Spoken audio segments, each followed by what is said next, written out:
Assalamualaikum warahmatullahi wabarakatuh.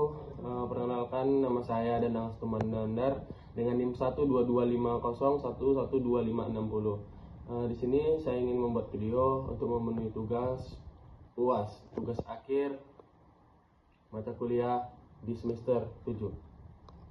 Nah, pada video ini saya akan menjelaskan tugas akhir saya yang berjudul Analisis segmentasi audio features Spotify menggunakan K-means clustering sebagai basis sistem rekomendasi playlist otomatis.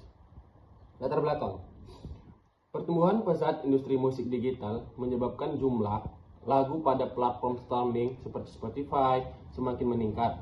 Kondisi ini memudahkan akses pengguna, namun juga menimbulkan informasi yang sesuai overload sehingga pengguna kesulitan menemukan musik yang sesuai dengan selera atau suasana. Sistem rekomendasi musik saat ini masih bergantung pada genre dan data historis pengguna. Padahal genre bersifat subjektif dan tidak selalu mencerminkan karakteristik audio lagu. Selain itu, ketergantungan pada lagu baru menyebabkan permasalahan cold start pada lagu-lagu yang terbaru.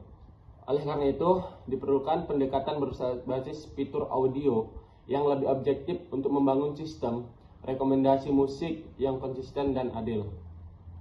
Fenomena utama. Yang pertama, ada jumlah lagu di platform musik digital yang sangat besar. Yang kedua, pengguna mengalami informasi overload. Yang ketiga, rekomendasi masih berbasis genre yang subjektif. Keempat, perbedaan karakter audio dalam genre yang sama. Dan yang kelima, masalah cold start pada lagu baru. Rumusan masalah. Rumusan masalah ada tiga. Yang pertama yaitu bagaimana menentukan jumlah clustering yang paling optimal pada data audio features Spotify menggunakan metode LVO dan Silk Convention.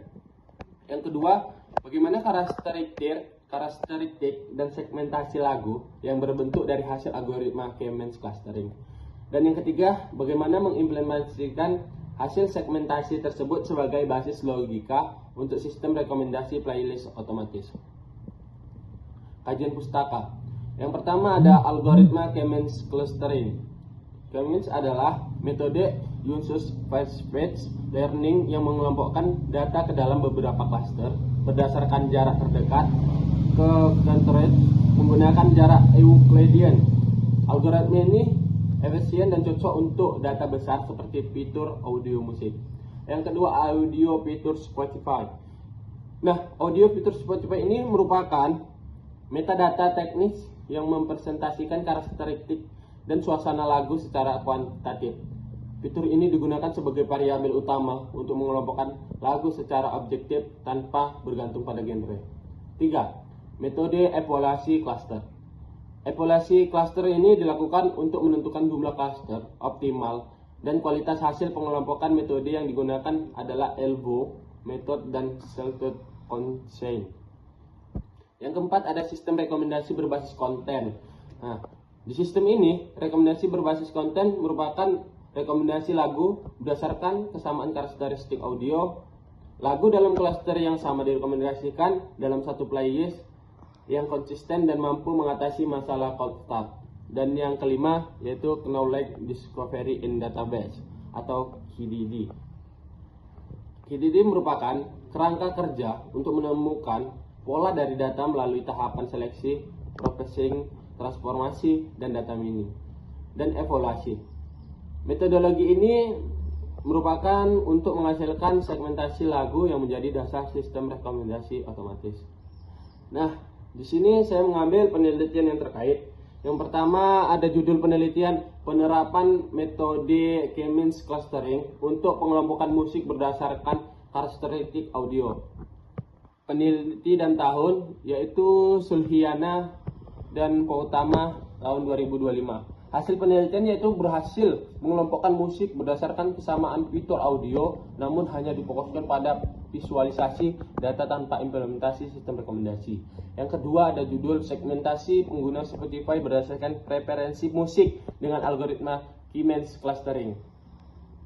Nama dan tahunnya itu Bisma dan Paramarta tahun 2024. Hasilnya yaitu menemukan pola perilaku pendengar berbasis pengguna user centric tetapi belum menganalisis karakteristik atau DNA lagu secara mendalam. Nah, yang ketiga ada judul analisis Seahawks Compensate pada clustering audio features untuk mood detection Ramadan F 2024. Hasilnya yaitu membuktikan bahwa Sawtooth Coefficient efektif dalam menemukan jumlah cluster optimal pada database audio Spotify dibanding elbow method saja. Nah, yang keempat ada musik rekomendasi sistem using contact based filtering and key. Penelitinya itu Mandoley dan Mittal 2018. Hasil penelitiannya itu menggabungkan Key-means dan kelas similarity untuk sistem rekomendasi dengan hasil akurasi tinggi pada lagu yang memiliki kemiripan fitur audio. Yang kelima ada implementasi algoritma clustering untuk optimal playlist pada platform. Penelitinya yaitu Xiaoming et al. 2025. Hasilnya itu menggunakan Key-means untuk menyusun playlist menjadi sub-playlist dengan tradisi mood yang lebih konsisten berdasarkan balance dan tempo. Yang keenam ada segmentasi lagu berdasarkan karakteristik audio menggunakan User Phrase-Based Learning. Peneliti dan tahunnya itu Utami NDKK 2023 menemukan bahwa fitur acoustics dan instrumentless menjadi pembeda paling signifikan dalam membentukkan klaster lagu Spotify. Machine Learning basis musik clustering using Spotify Web IV. Peneliti yaitu Bahadure et al. 2025 menyimpulkan bahwa Key-means paling efisien secara komputasi untuk segmentasi dataset musik berskala besar, yaitu besar datanya sekitar lebih dari 100.000 data. Nah, saya sini metode penelitian. Yang pertama ada data selection, pemilihan data, di mana data itu dipilih sebelum memasukkan proses. Yang kedua data processing atau pembersihan data setelah melakukan pemilihan data. Nah, yang ketiga ada data transformasi, yaitu perpindahan data-data terhadap pembersihan untuk menjadikan sebuah data menjadi lebih bersih. Yang keempat ada data mining, yaitu proses clustering atau proses pengelompokan. Dan yang kelima ada interpretation dan evaluasi. Di sini interpretasi dan evaluasi sangat digunakan karena disitulah letak finishnya, mana yang benar dan mana yang salah. Mungkin sekian saja yang bisa saya sampaikan dari hasil tugas akhir pada mata kuliah semester 7 ini. Lebih dan kurangnya saya mohon maaf dan saya akhiri. Assalamualaikum warahmatullahi wabarakatuh.